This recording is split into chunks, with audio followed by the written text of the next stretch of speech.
Assalamu alaikum wa rahmatullahi wa barakatuh. Wa alaikum assalam wa rahmatullahi. Mashallah, our viewing subscribers are building. I know a lot of organizations are now getting involved that are sharing our links. I believe from Bolton, Sughra Masjid actively shares the podcast link. MashaAllah. MCM, we've got the Jamia Rasuliya page becoming active. Sheikh Wasim yesterday, who we had, a brilliant podcast. I've heard some very good stuff. Sale community, because by Saeed was here, remember? Yes. Sale community has been sharing from the first of Ramadan. So Allah bless all those organizations and give them reward, those that are taking part in sharing this. See, the maqsad at the end of the day is that if even one person takes a message and becomes closer to Allah and His Rasul sallallahu alaihi wasallam, then it's a success for us. And today's segment is going to be slightly different. We've moved away from the marriage discussions, and today I have two new panelists on my list today. On my right hand side is Dr. Iqbal Naeem Sahib, who mashallah is a specialist in mental health. He's a consultant working for the NHS and with bags and bags and bags of experience in the field. And inshallah we'll be keeping him on for another podcast as well. I mean, we're not only touching on mental health in terms of the anxiety and depression and these terms that are being used quite often now in recent times, but also moving into crime and how mental health plays a role. So, Dr. Saab, thank you very much for being with us. MashaAllah. Thank you very much. First of all, I must thank you for the panel to invite me for this podcast. I am Dr. Muhammad Iqbal Naeem, currently working as consultant psychiatrist, as I said, in NHS, and I'm also affiliation with the University of Manchester as senior lecturer. MashaAllah. Initially, I was trained in Pakistan at Nishtar Medical University, and after qualifying, I had some specialization there. And after about 5 years' work, I came to UK. Initially, I started working in Scotland. So there I. So what year was that? What year did you? Years ago. I came in '94 here. Okay. So I completed my training, postgrad training here in '98. Sorry. And then I got my further credentials here, the Royal College of Psychiatrists, and all the postgrad examination in psychiatry. And then going through series and steps of your progression in your career. So now, alhamdulillah, I'm at the top of my career in clinical medicine, you can say, with a specialization in psychiatry, more specifically general adult psychiatry with special interest in substance misuse. And this role is for the last nearly 15 years I've been in this. Alhamdulillah. So is it something you've always wanted to do from a young age, or was it just the direction things just happened to be in? No. But then just the circumstances lead you in that corner. Absolutely. And you've specialized in this, but or I was it your own desire? Yeah, I remember one of our teachers in my training years would you say, either you are a chance psychiatrist or a choice. So I would put myself, I think, explain your question, choice. Okay. So it is interesting. Then usually we people in medical school after completion or nearing completion the graduation, then we make up our mind. Sometimes even house job years. But I was dedicated, somehow I got these feelings because you have exposure to general public, society, clinical side, even before you get into clinical side. So from third year of medical school, I was clear in my mind that I am going into mental health field. Okay. Because then the reason you might ask why, because in my view, mental illness is something which can be easily ignored by a lot of people. It's not something you can show to people. And this doctor, you're going back how many years now? So when you were in medical school? I was in medical school. So that's how many years ago? Third year. It was, I can say, in 1985. 1985, wow. Almost 40 years. Yeah. So, but to pick up that 40 years ago, this wasn't even a subject spoken of. It was, especially, over here. I mean, we've only seen it, especially since the pandemic. Yeah, but in Pakistan, it was very, very neglected field. Okay. Even health services in Pakistan in Till those today, days. I think also. Yeah, and they had very kind of I think poor and low budget for this. Okay. If I'm allowed to tell you, I mean it's obviously many years have passed, but we know when we went into mental hospital in Lahore, which is now named as Institute of Neuromedical Sciences. Mm-hmm. In those days, the budgeting condition was that people, the patient didn't have what to call about mattress. They didn't have any sheets on the beds. Wow. And the food wise, there was a charitable organization in Shadman next to it Okay. in Lahore. Okay. They would provide nice meal to these patients once in a week, and they were very pleased with this. Rest of the week, They were even neglected. that was very kind of low quality. Okay. Okay. And then the other thing you feel is still you come across, you mean medical field or general people, there is still a lot of stigma. Rather than help towards mental illness, people discriminate. They make fun of people. Even We'll have those discussions. yeah. So Inshallah. that is another aspect. Yeah, and Yeah. I think I know which direction we're going to go in. Yeah. But chaliye, so that's Dr. Saab. Jazakallah, thank you for introducing yourself. A really interesting individual. We then, on his right hand side, is Hafiz Maulana Fahim, who's regularly as a panelist, inshallah, from an Islamic Quran Sunnah point of view.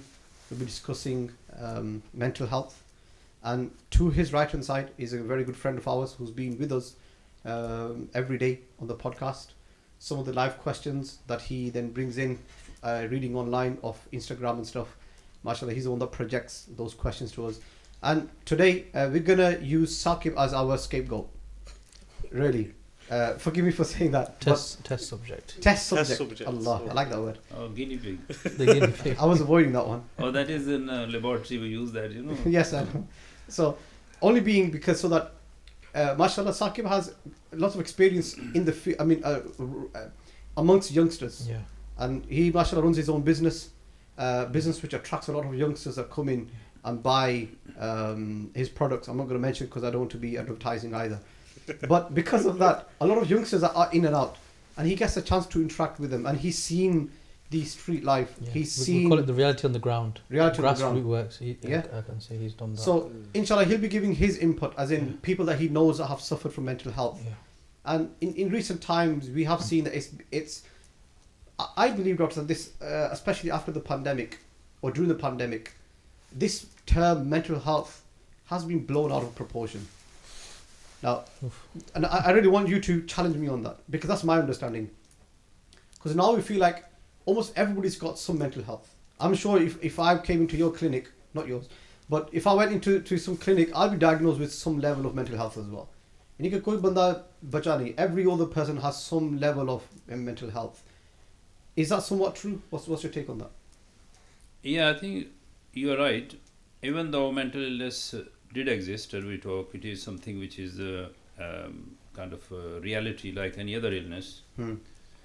But what pandemic, this COVID-19 pandemic did, that it created a lot of fear. At the time of onset, we saw a huge increase in the referrals, the new people, through a lot of complications, job, and restriction to their movements, family life, etc., etc.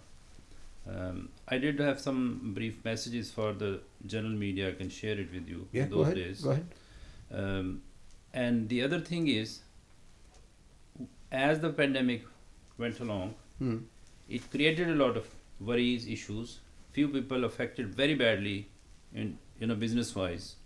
Few people made good progress. Other people who are already having mental illness, they had a bad impact on it because of the restrictions and not able to leave the house. You're not able to meet anyone. Right. And those people who lost their dear ones, initial months there was a huge death toll. And those people who lost their dear ones, and some of them were not even able to join their funeral even in those early days. And that was complicated, bereavement, leading to depression, further complications, panic, anxiety. And then another stage came when all the restrictions were removed and the people were allowed to work freely. Then another anxiety, because the people were getting used to working from home. Staying indoors. Yeah. So when you have to go out again in the Okay. traffic rush and having to face all these waits and etc. and going back to the office space, that was another challenge. Then during the COVID restriction period, there were lots of domestic violence incidences increasing because everybody were restricted. Family were in four walls. There was no escape, no few hours going into office and then leaving a space and children going to schools because everybody was Everyone's stuck tied in. in. So Everyone's that tied was in. leading to more frustrations, more domestic violence issues, Okay. etc. Right. Now the question is afterwards, similarly, people became more aware of this because they had time to reflect on. And in some people, it created, as I said, through bereavement and the bad experience through COVID. But rest of the incidences as before just going on. But it just, I think if you, in the nutshell, it raised more awareness and the more vulnerable people stuck badly. Sorry. Fair enough. Yeah. Hafiz, is there any background to this? So like I said, pandemic, like Dr. Saab corrected myself here, my understanding is that it only built awareness. It's come to the surface now. Has it always been there from a Quran Sunnah point of view? What's طبعا, of course, حديثا وقديما, from the rise in the get-go of Islam, the Quran actually identifies mental health through the terminologies used. If we look at the translation of the Quran as well, there are a number of terms that Allah uses in the Quran that actually refer to the emotional state.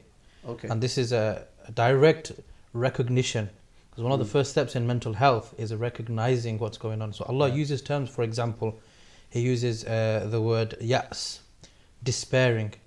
He uses terms like where He recognizes that within the human being there is levels of emotion. There's nafsul ammara, the what we call the compelling self. There's nafsul lawama, the blameful self.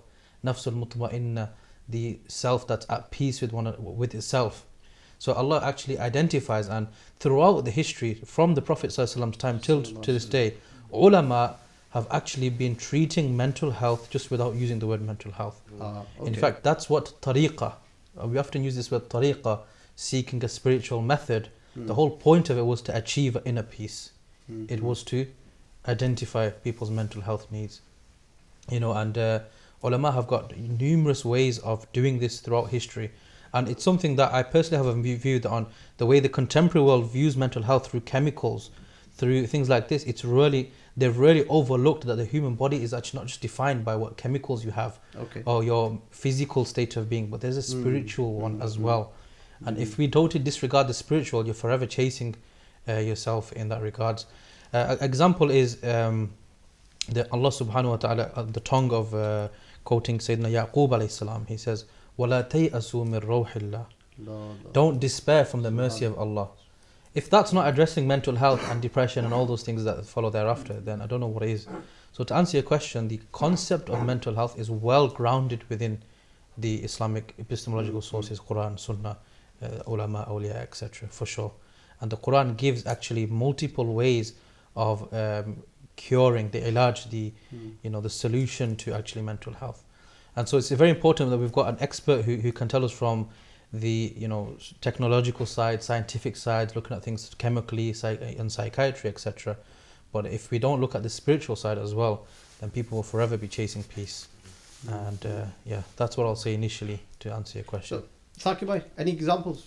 Somebody that's been through this, and touching on what Hafiz just mentioned, the chemical side of things, how people are being treated. From experience of what the youngsters are having to go through?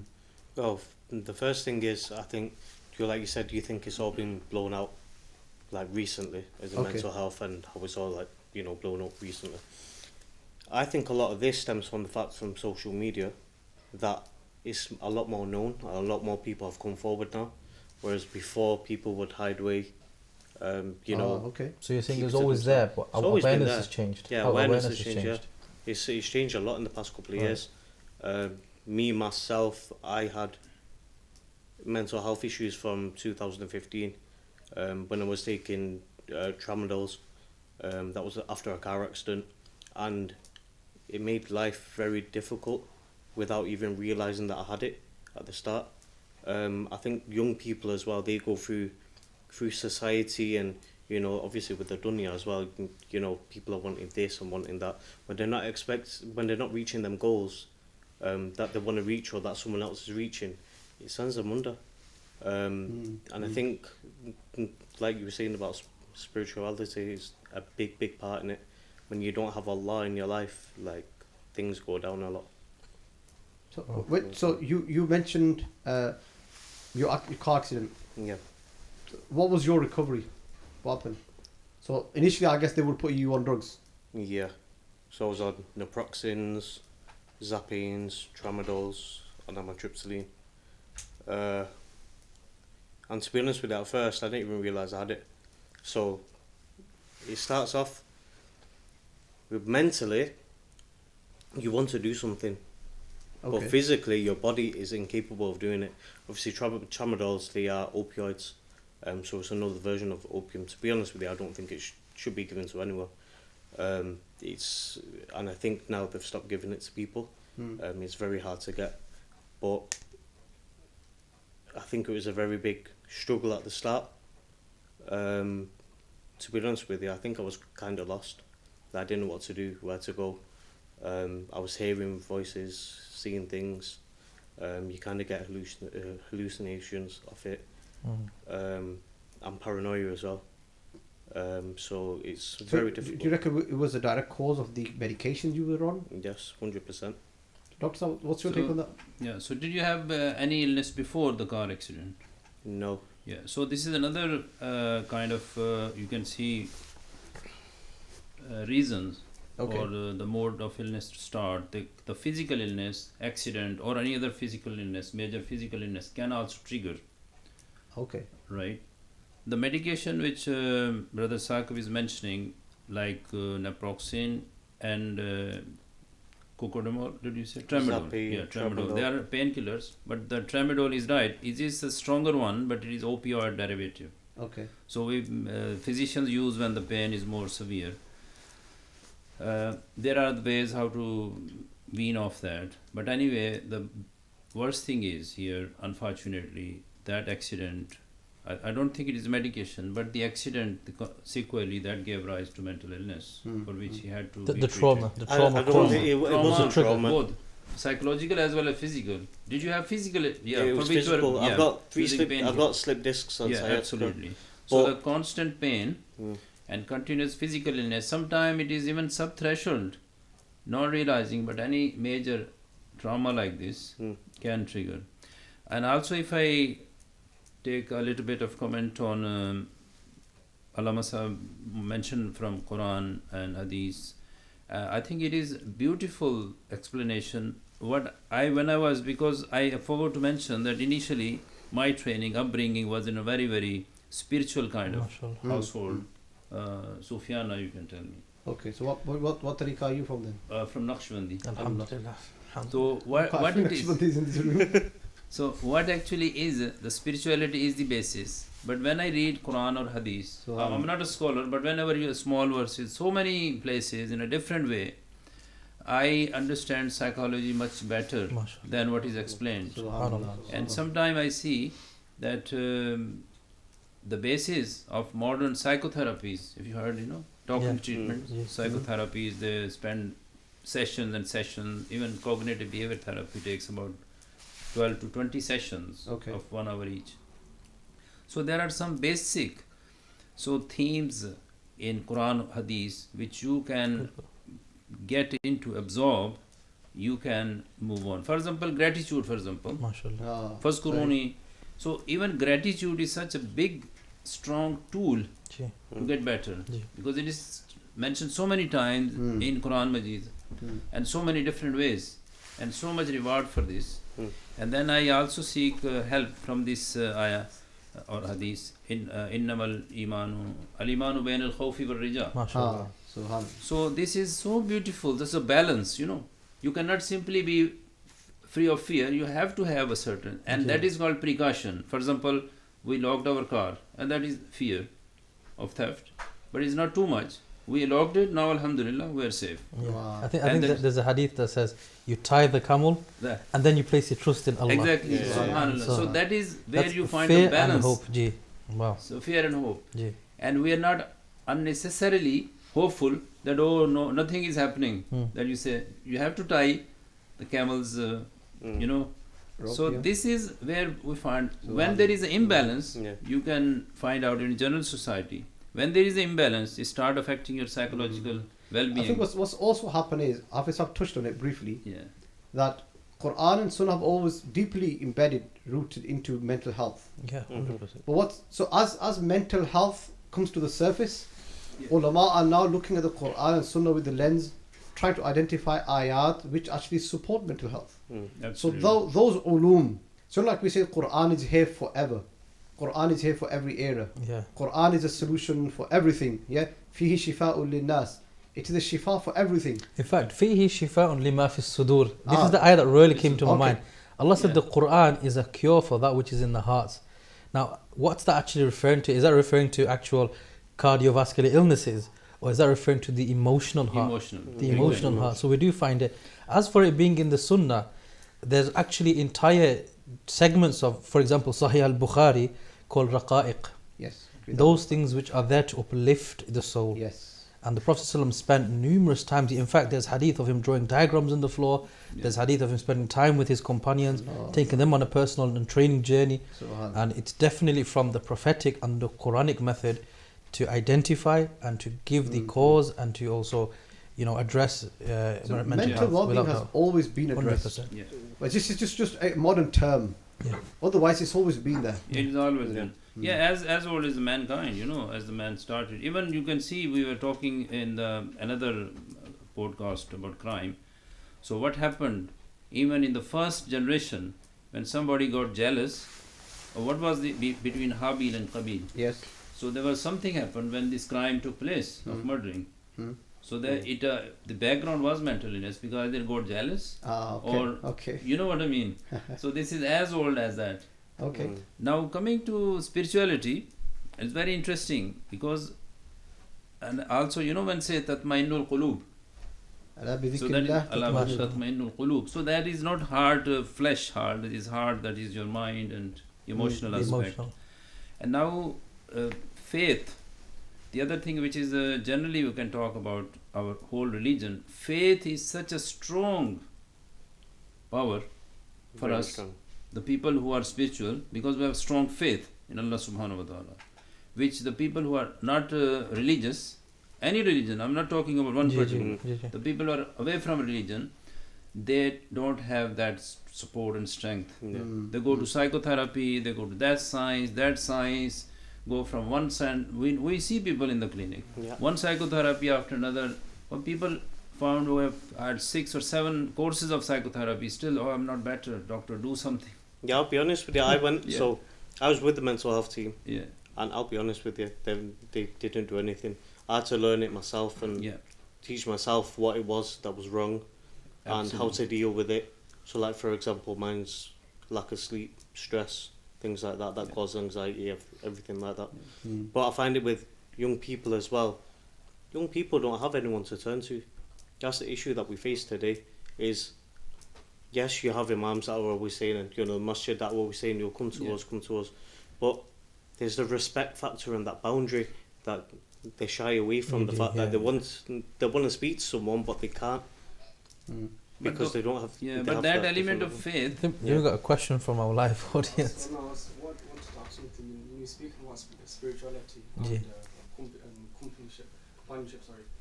In the Quran, when Abu Bakr Siddiq and the Rasul Sallallahu Alaihi Wasallam in the Quran would say La tahzan inna Allah ma'ana. Yeah. And it's about turning towards, and the difference between Inda and Ma'a is something beautiful, is that with Inda it's restricted to a certain place, whereas Ma'a is that you've always got that someone there to Yes. turn to. Yeah. And he says that, don't be sad, you've got Allah's with us and it's with us all the time. Yeah. And then with Sayyidina Yaqub alayhi salam, when the 2 sons got taken away from him, and he said, I'll only complain to إنما Allah. أشكو بثي وحزني إلى الله. And specifically, is I'm turning to someone because you got that greater authority to understand. So, جميل جميل. I don't know whether the audience caught that, but we definitely did. No, but he was commenting on the usage, the terms used in the Quran. Allah multiple times stresses and consoles the believers. He does this a lot. For example, instead of saying Allah is inda, He's with you. Inda in the Arabic language, which he was commenting, has a restriction. It's limited. But Allah doesn't use that word. He actually says He's ma'a. He's with you wherever you go. وَهُوَ مَعَكُمْ أَيْنَمَا كُنْتُمْ. Wherever you may be. You know, so Allah's really stressing. Allah. My Lord is with me and He will always guide me. I think sometimes, especially with mental health, sometimes when you forget, you know, when your deen's low, you forget about it. When your iman's low, you forget about that. And I think that's very important for people to remember that Allah subhanahu wa ta'ala is there always.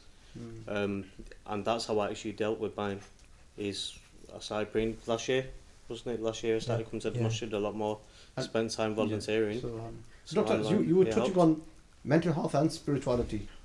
So where does spirituality link in? So in terms of a scientific, let's put NHS on the spot. NHS is not going to recognize spirituality. No, it does now. It does. It does. You know what is the at the moment standard body for psychiatry? Okay. The Royal College is for every specialty. The Royal College of Psychiatrists now is stressing more and more on spirituality.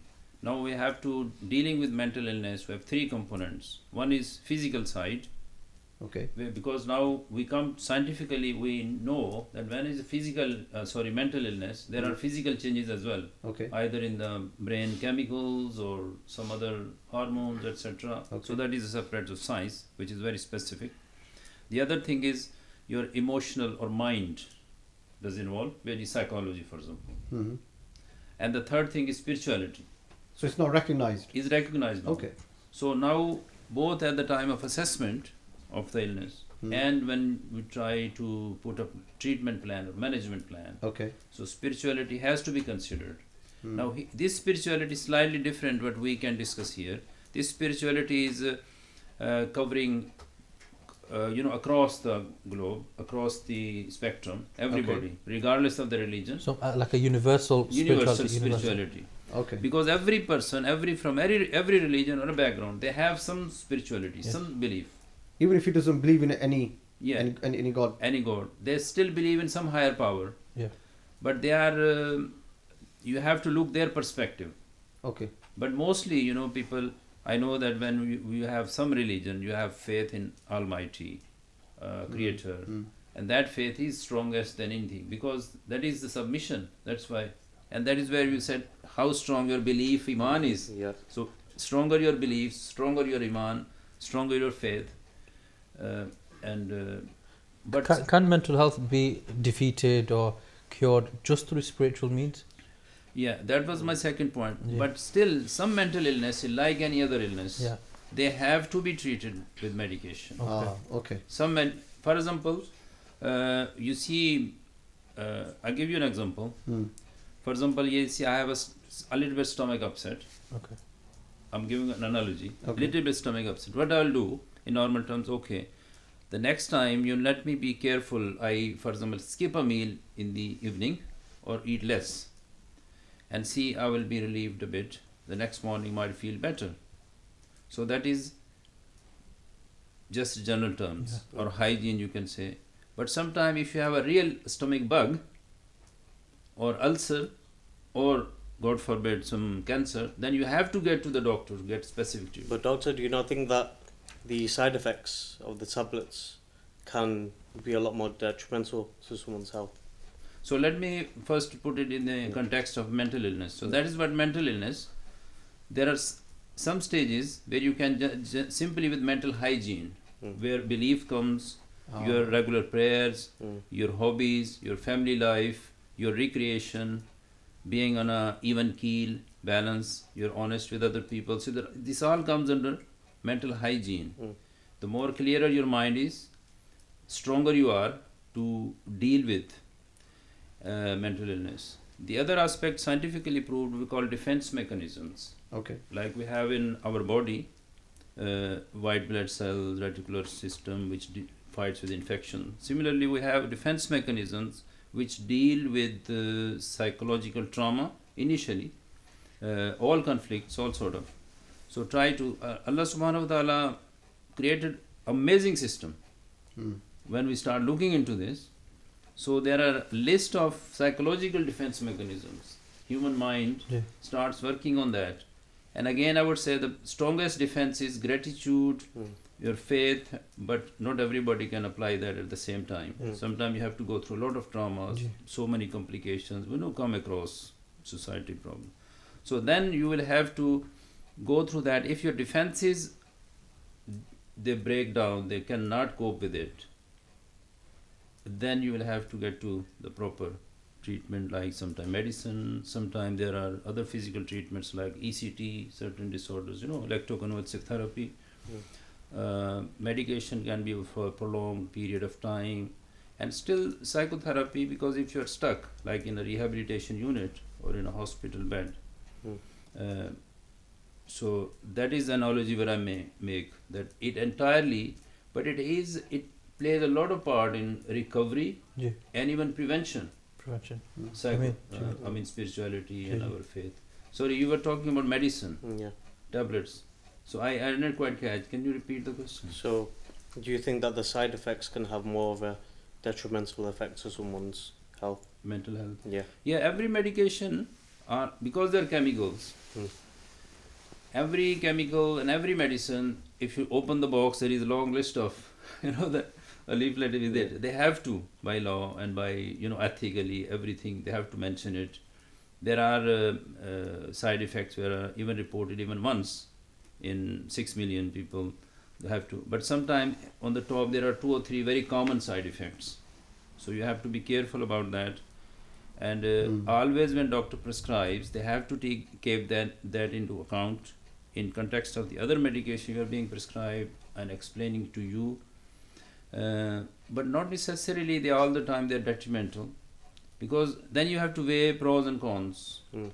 That if the benefits are more than the risks, only then we prescribe. If risk is more, then there is no point. See, this is the thing. I know a lot of people that have been on tablets. I know people that have been sectioned, that have been in, mental health hospitals, and they've come out even worse. Yeah. They've gone in as one person, and when I've seen them years later, they're a completely different person. Yeah, the main point is there, sometimes the mental illness, the severe mental illness we call enduring mental illness, which is beyond that anxiety, depression, like psychosis, schizophrenia, bipolar disorders. They have starting point, and then they progress for many years, get more and more, regardless of the treatment. Are these medications designed to just suppress, or do they lead to actual cure? This is where's the out? Yeah, it is difficult to answer. Because we know the enduring mental illness, one is established, is schizophrenia, for example. 80 to 90% of the time they require treatment for the rest of their life. What medication does, we can't expect cure. Cure means when illness goes away completely. But it doesn't suppress, which is the common suppression is not the right thing, because you just manage it. That you give the medicine to counter those chemicals imbalance in the brain, neurons. If I just briefly tell you the neurons, we have about so many millions of nerve cells in the brain, and they are connected to each other. The connection is not electrical, it is chemical. The nerve, and one nerve does not touch the other nerve, but in between there are chemicals, and there are hundreds of chemicals in that. And each and every, this amazing, again Almighty's creature, that each and every chemical responsible emotions. For happiness, there is different chemicals. When it depletes, we are less happy. And anger, there are different chemicals. Our pleasure, when we are, for example, in Taraweeh, Salah, we feel pleasure. Qari Sahib's Qirat, mashallah, we pleasure. So there is another chemical in the brain, dopamine. So similarly, so forth and so on. So that is where the medication when they make, the basis of that to try to bring the balance. That is why. This is actually alluded to. So that is why medicine you take for mental illness Wow. takes time, 2 to 3 weeks before it actually starts its effect, because it's really absorbed in the brain tissue. And it's a secretion of those right chemicals Yeah. that keep you on a high. Yeah. Yeah. So this is where generally speaking medicine. That's when you And have this an this imbalance. actually alluded to in a hadith Okay. when you said the chemicals and the links between emotions and the run through the veins. There's a hadith that says الشيطان يجري في الإنسان مجرى الدم. Okay. The shaitan, he runs within human beings the way blood runs through the body. And some ulama link this to the quality of anger. That anger runs through the body in the blood, i.e. there is a chemical or a liquid or something within the body that runs through the human being that is responsible, that the outcome of it is anger. So there is many things within the Quranic sources as well, that, or the religious sources that do indicate to this as well. That's what I said. I was the other beneficiary. That when I started learning, it gave me extra advantage to learn it better, or from a different perspective. Okay. So you already had the spiritual background to it, Background. and this only topped it up with your medical understanding. Absolutely. To liaise the two together and appreciate how the two actually work. The hand first you link it with psychology. That's Okay. the behavioral science. Okay. Psychology. It is very easy to link it with. But when you bring psychology with biomedical sciences, when you start talking about chemicals, etc., Yeah. these are biomedical sciences which you read in medical school, and psychology. And then the other disciplines like sociology, now we talk spirituality and so many other things which we combine to deal with and now even law, now there is a separate law for mental health law. Okay. We have to just deal with it, because the people who don't realize Uh-huh. with mental illness, they don't realize we need medication. That's, oh, we are okay, you are not well.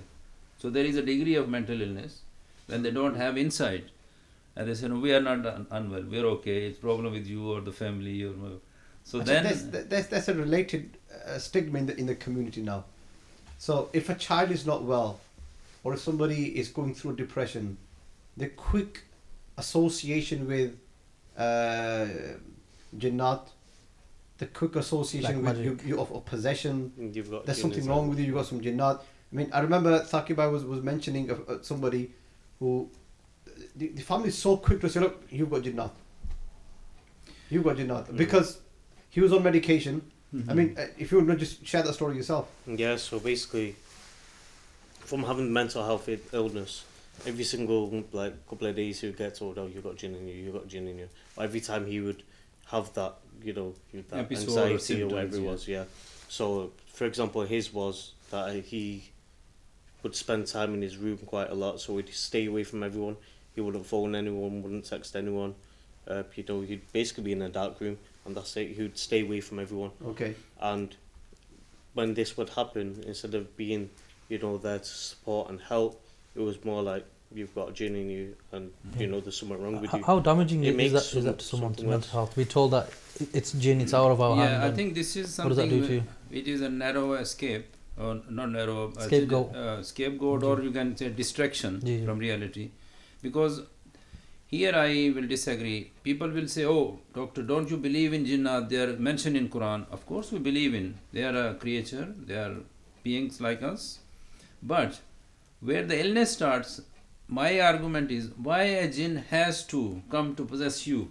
They have so many other important things to do. So why you label somebody that they have influence or they're possessed? Because possession comes from, I think, Christianity, their terms.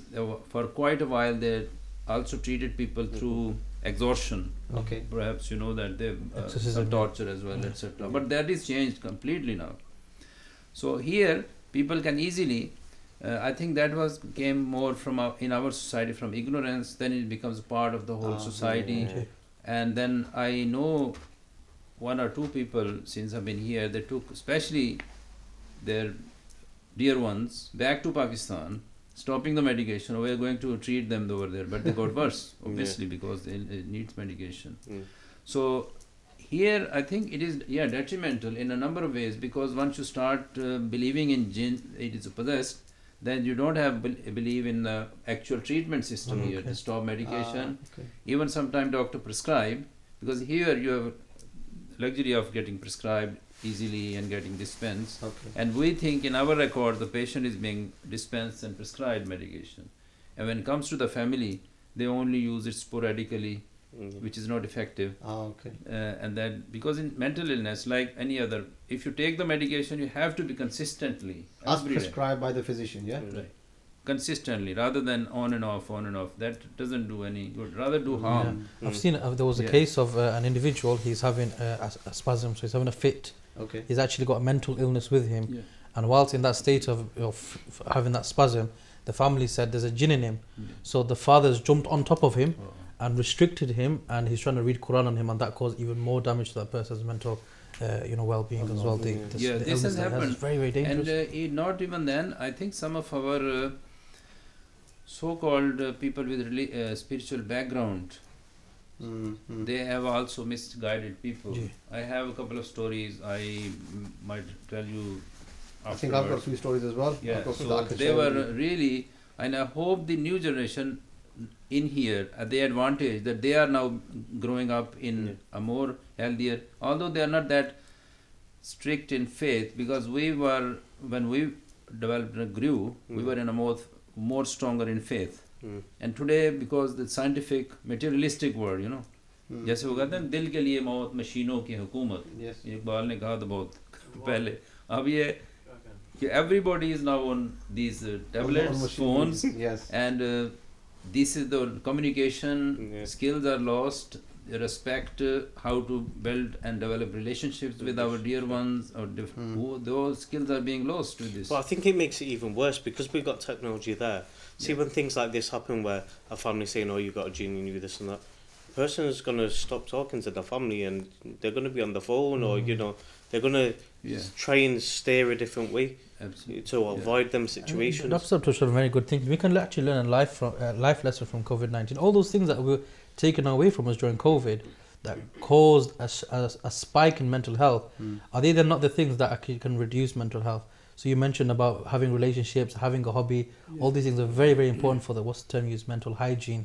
So that's a very, very good solution. Those things which we were deprived of in lockdown, now we've got that freedom. They're the things that we should be engaging ourselves in, because that's what counters it, isn't it? Now, even if you come to our religious practices, so specifically, coming to our religion, so not most, but all of our worships, all of our prayers, they are good example and good efforts of mental hygiene. For example, when we gather on Friday, it is good socializing. Wow. You may shake hand with people, so it is a play, socialization. When you're standing together, Yeah, there's also this concept of each person has his own energy. Yeah, Absolutely. own aura. All And the then- energy that you're sharing in that hall. And When then you you walk have- out, you feel light, you feel better. Yeah. absolutely. And then you have 5 prayers times, so this gives you routine. Discipline. More disciplined you are, Ji. better hygiene. Wow. Similarly, then you have when you wash superficially, Subhanallah. it cleans your thoughts as well at the same time. And what else? Ramadan, for example. Even the wudu, they say that the cold water on your body, it actually reduces your heart rate, and that calms you down mentally, physically as well. Even the passing of the water over the nape. So we have the CNS is on the nape, isn't it? The central nervous system. So just to cool that area, generally speaking, you're a cooler person automatically. So if the Sharia is perfect. Absolutely. The Sharia And is if you go like Hajj, for example, if you can afford once in lifetime, or otherwise Umrah. So one Western or modern world says you have to take breaks every year. Goes holidays to that country or that country. So here you take a break, a nice holiday. You travel to a spiritual place.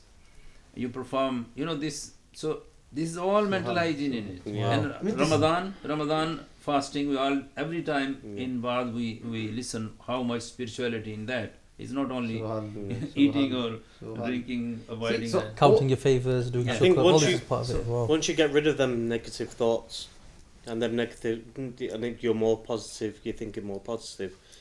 I feel like that's the first step in order to, achieving a better. You can't just read it though, you have to replace it, isn't it? Yeah. You have to replace these things as well. I think they say in English that an idle mind is the devil's workshop. Absolutely. So the moment you start stagnating, then shaitan's going to come and put his 2 pences, isn't it? Yeah. So you have to keep yourself busy. And this is why actually ulama used to give wird Wird. Mm. But the whole Exactly. point of the wird is that you're constantly busy. You haven't got time to think negative thoughts. You've got to do your daily wird and your daily litany. That's why And always wird got is again, you know, the That's wird 'cause they of a say, sinner. it is only effective when your mind is with it. You're not simply, Yes. you know, what the tasbih phirna, what dil nahi tasbih phirda. phiri, dil na phiri. Exactly. MashaAllah. So dil Dil karna phirna tasbih mean padh ke. when you are saying that, for example, sallallahu alaihi wasallam, if Drushi, so you have to really imagine in your mind concept of tasawwur, and only then it is effective. And your mind is not empty then. You're Yeah. not thinking about something about your business and You have doing- muraqabah. Yeah. Muraqabah is a Muraqabah, great meditation is meditation, great. yeah. Meditation is great. Relaxation exercise, Subhan. relief from anxiety. How And- important is breathing? Because you know the Sufis have this thing where they train your breathing. Yeah. In the Chishti tariqah, for example, there is this whole breathing exercise, and then you have nowadays what's become really popular is that breathing technique that calms you down. What do they call it? Is it called the Wim Hof or something like this? Yeah. Breathing I've that done- really actually calms done your body down. Well, Sufis have been, Yeah. been doing this for hundreds of Yeah, years. in They train muraqabah, our breathing, isn't it? advantage with muraqabah is so beautiful that breathing automatically involves in it. You have to lower down. Mhm. You have to empty your mind. Then you find a spot or a place or a word where you focus your mind throughout muraqabah.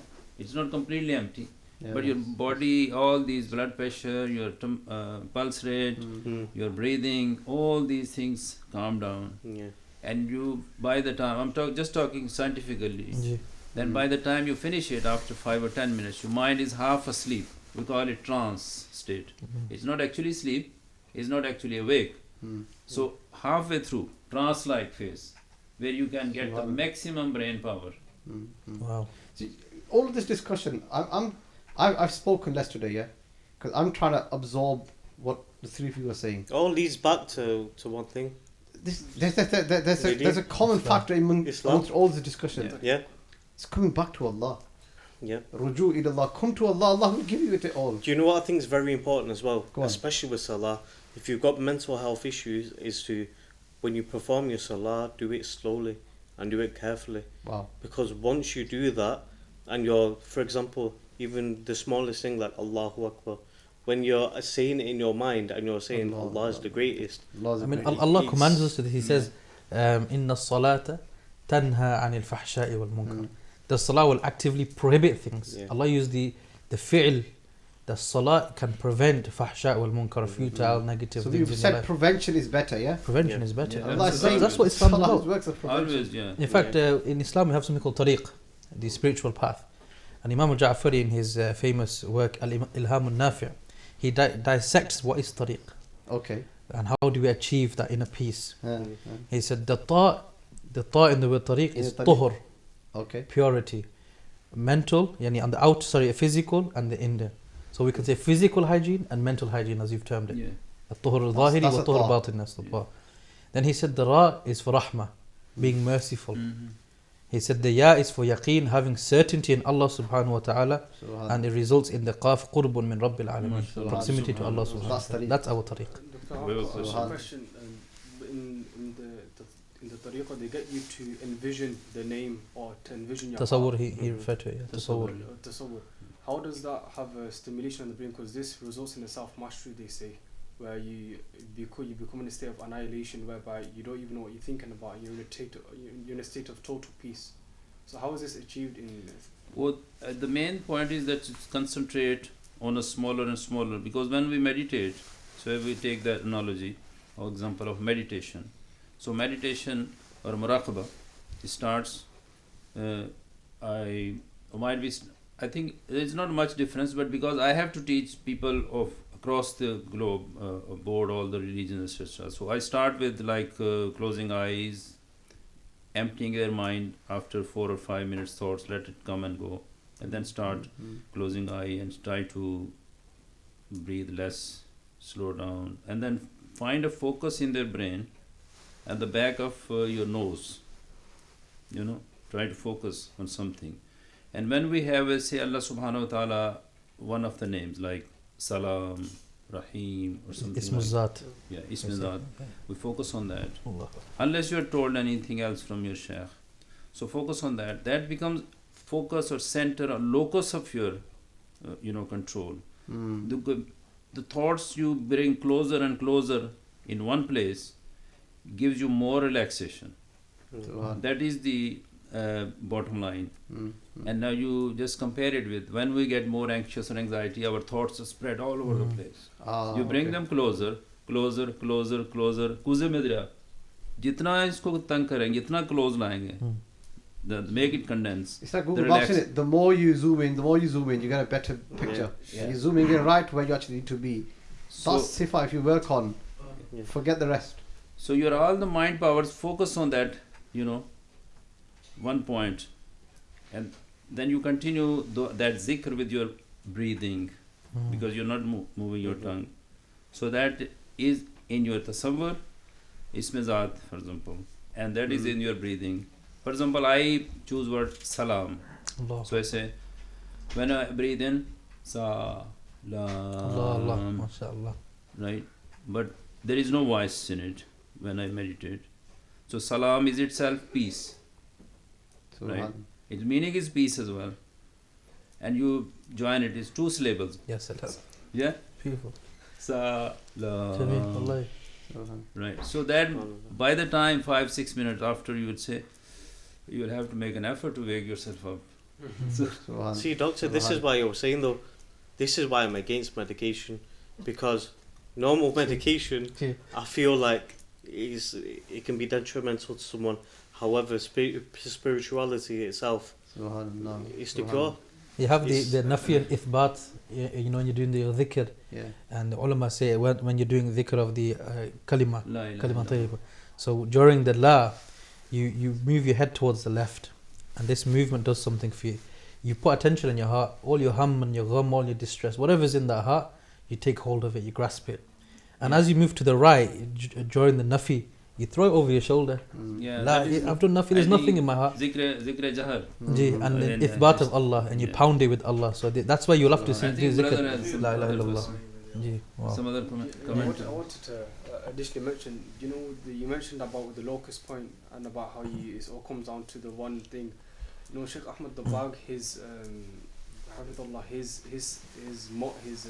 methodology of muraqabah is that there's levels until you reach that one locust point. Yes, So that works for you. And that will completely just Subhan. have you at complete ease and satisfaction. So I think Absolutely. So when my colleagues, So that's how so if somebody comes into your clinic, do you like practice out like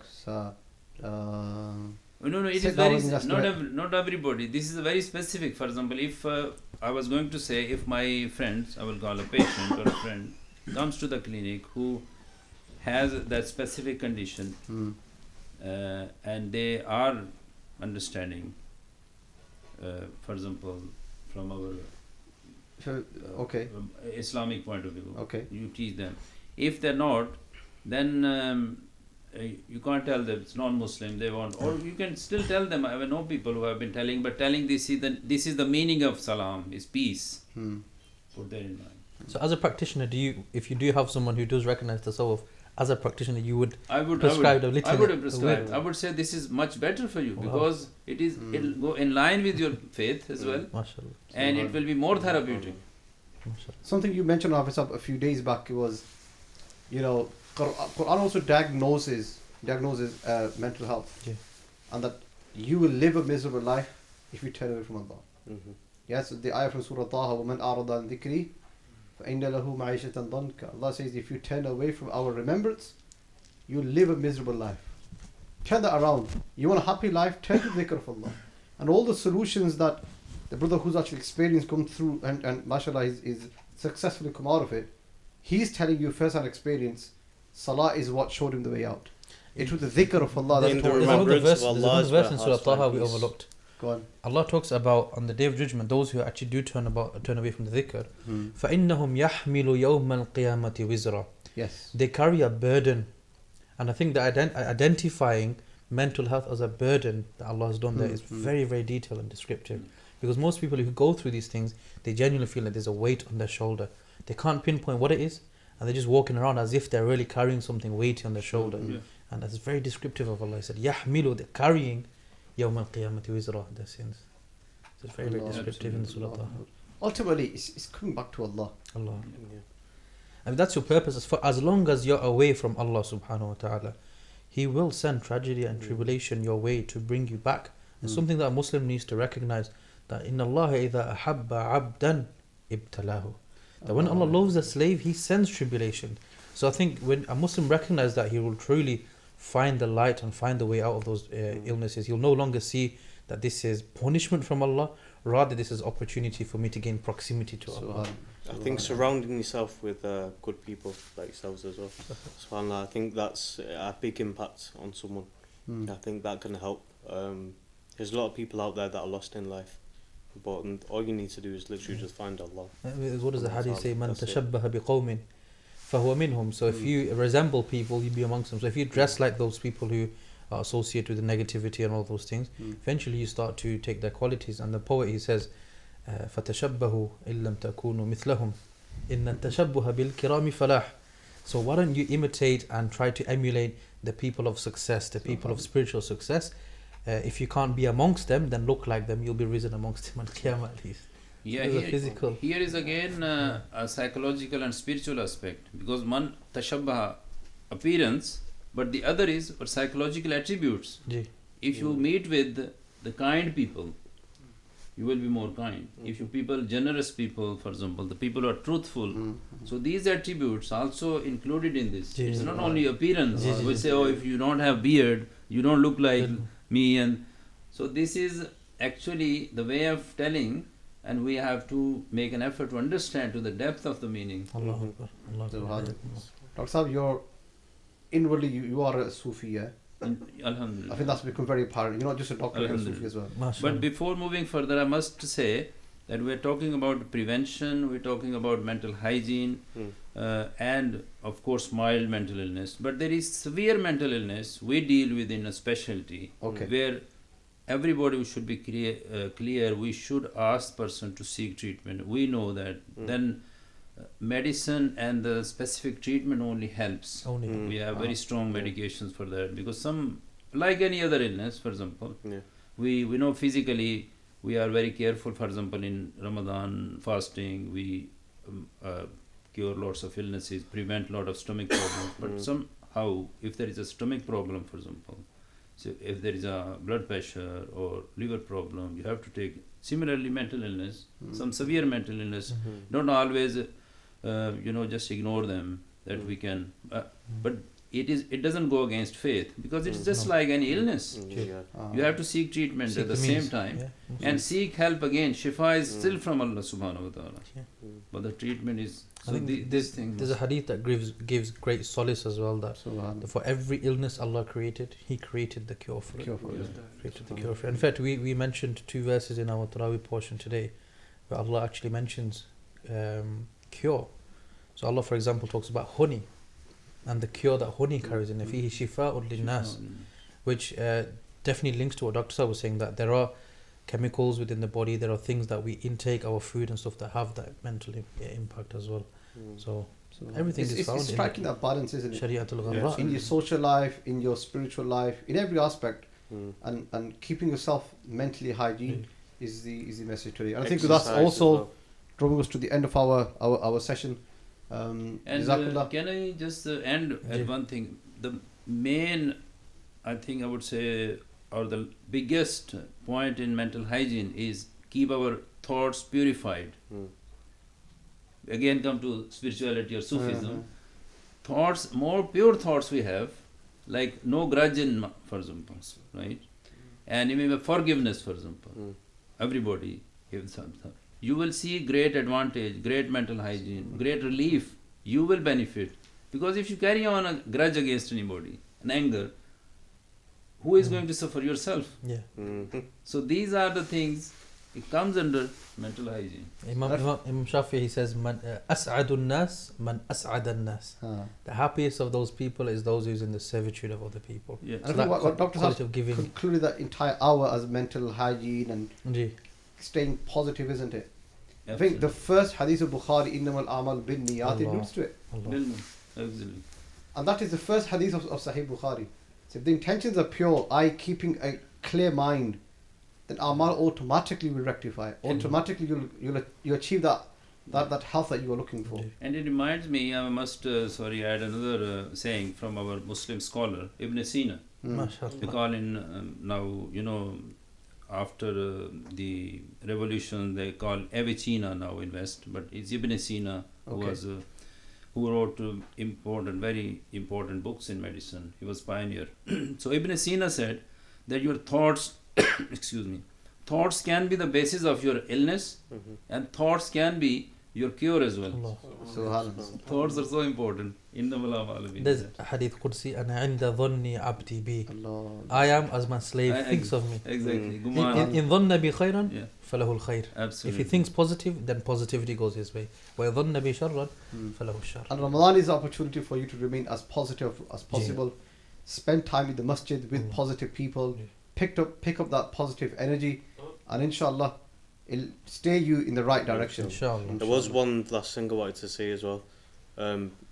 If there's any young brothers, young sisters out there who feel like they're struggling or they've got no one to speak to, you've always got us to speak to. There's always us here for you. Yeah. So, get in contact with us. Absolutely. Yeah. We're not here to judge. We're not here to, think, this and that. We're here to listen. So, MashaAllah. Barakallah. Thank you, Dr. Saab, Hafiz Saab, You're welcome. Saqib bhai. Thank you. Inshallah, we'll see you for the next podcast. Barakallah. Assalamu alaikum wa rahmatullahi wa barakatuh. Wa alaikum assalam.